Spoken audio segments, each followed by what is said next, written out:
పరిణామాలు మాట్లాడుకోవడానికి నిజంగానే మనకు టైం సరిపోదు కానీ ఒక 2-3 నిమిషాల్లో ఏం చెప్పగలుగుతారంటే అట్లీస్ట్ మన దగ్గర ఉన్న అవకాశాలు ఏంటి టు కంట్రోల్ ఆర్ టు అంటే రెగ్యులేట్?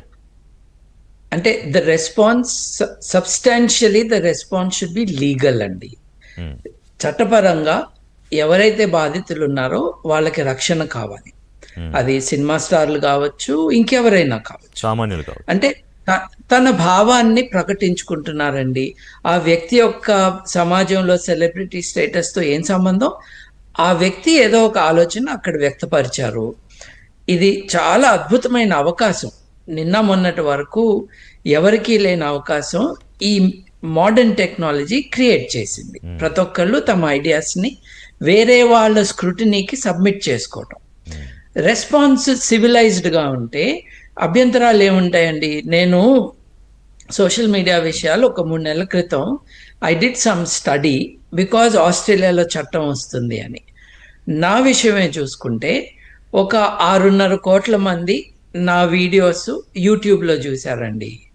ఒక 10 కోట్ల మంది ఫేస్బుక్లో క్లిప్స్ షార్ట్స్ చూశారండి. ఒక 15 కోట్ల మంది నాకు తమ సమయాన్ని ఇచ్చారు.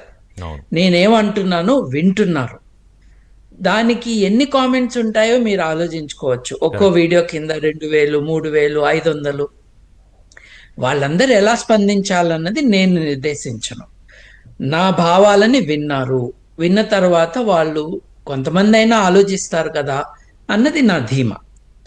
బట్ నన్ను కించపరుస్తూ లేదు చాలా అసభ్యంగా మాట్లాడుతున్న కొంతమందిని ఐడెంటిఫై చేశాను. ఉదాహరణకు చెప్తాను.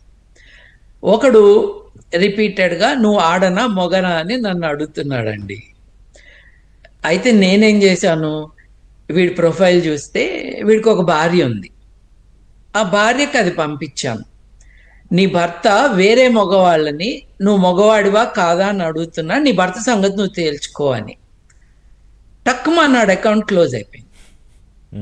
అంటే కొంటెగా చిలిపిగా మనం కూడా చేయొచ్చు. మనకు టైం ఉండదు కానీ, ఇంట్రెస్ట్ ఉండదు కానీ, ఈ చిల్లరగాళ్ళని స్కౌండ్రల్స్ని అప్పుడప్పుడు అదుపులో పెట్టడం మనమే చేయాలి.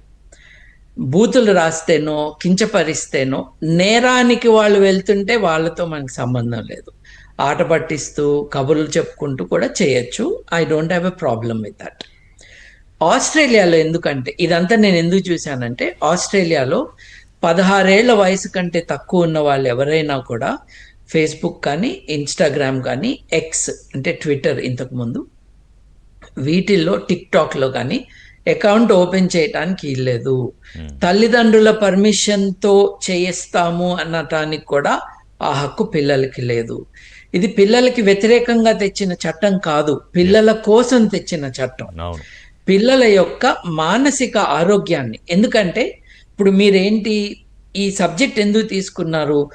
ఆన్లైన్ హేట్రెడ్ అంటే అది కులపరమైన వివక్ష కావచ్చు, రాజకీయ ముఠాలు కట్టిన వాళ్ళు కావచ్చు, ఎదుటి వాళ్ళతో విభేదించటం కాదు, ఎదుటి వారిని దాడి చేయటం, బూతులు తిట్టడం, బెదిరించటం ఇవన్నీ చేస్తున్నారు కదా. పిల్లలకి ఎట్లా అయితే నేను మీతో అన్నాను, హత్యలుండే వీడియో గేమ్స్ని మా పిల్లవాడికి నేను ఎక్స్పోజ్ చేయలేదు. చట్టాలు ఏం లేవు, తల్లిదండ్రులు ఏం చేయాలో చేయాలి. ఇవాళ ప్రభుత్వం ఏమంటుందంటే మ్యాసివ్గా సమాజపరం across the field, across the age groups hatred అన్నది పెరుగుతున్నది. దానికి సోషల్ మీడియా అన్నది ఒక కారణం అవుతున్నది. మన పిల్లల్ని మనం ప్రొటెక్ట్ చేయాలి కాబట్టి వాళ్ళకి యాక్సెస్ ఉండకూడదు. కొంత పరిణతి 16 ఏళ్ల వయసుకు వస్తుంది కాబట్టి చేయొచ్చు అని. మన దేశంలో పరిస్థితి అది కాదండి. ఇప్పుడు ఆస్ట్రేలియా చేసింది చూసి ఏజ్ ఐడెంటిఫై చేసే యాప్స్ని ఇంట్రడ్యూస్ చేస్తున్నారు. 16 ఏళ్ల వయసు కంటే తక్కువ వాళ్ళకి యాక్సెస్ ఉండకూడదని.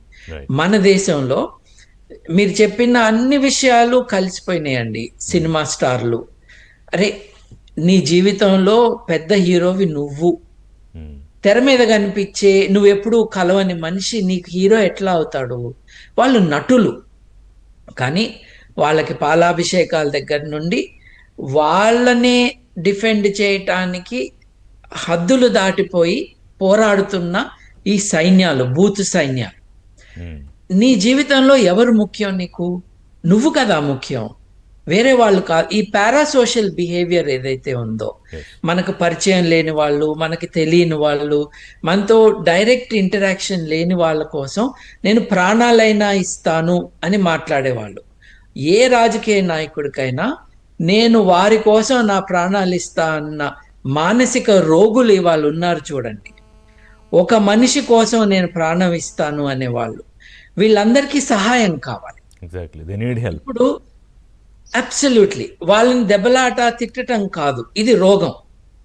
నేను ప్రాణాలు ఇస్తాను ఒక మనిషి కోసం అనే ఈ వీరాభిమానం ఏదైతే ఉందో, Yes. ఈ ఉన్మాదం ఏదైతే ఉందో, ఈ వేలం వేరు ఏదైతే ఉందో, ఈ వ్యసనం ఏదైతే ఉందో, మీరు ఇంట్రడక్షన్ లో కాంప్రహెన్సివ్ గా అంతా చెప్తూ ఒక మాట అన్నారండి, డేటా ఎక్కువ వాడతాము, పోర్నోగ్రఫీ ఎక్కువ చూస్తాము, భారతదేశంలోనే ఇది ఎక్కువ జరుగుతుంది అని.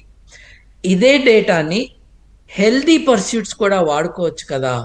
కానీ పార్టీలు, ఈ పార్టీ ఆ పార్టీ కాదండి, అన్ని పార్టీలు జనాలకి డబ్బులు ఇచ్చి బూత్ కూలీలను పెట్టుకుని వాళ్ళని ఉద్యోగంలోకి దింపి, బీజేపీకి 500 మంది ఉన్నారు ఢిల్లీలో అని చెప్పారు. ఏది?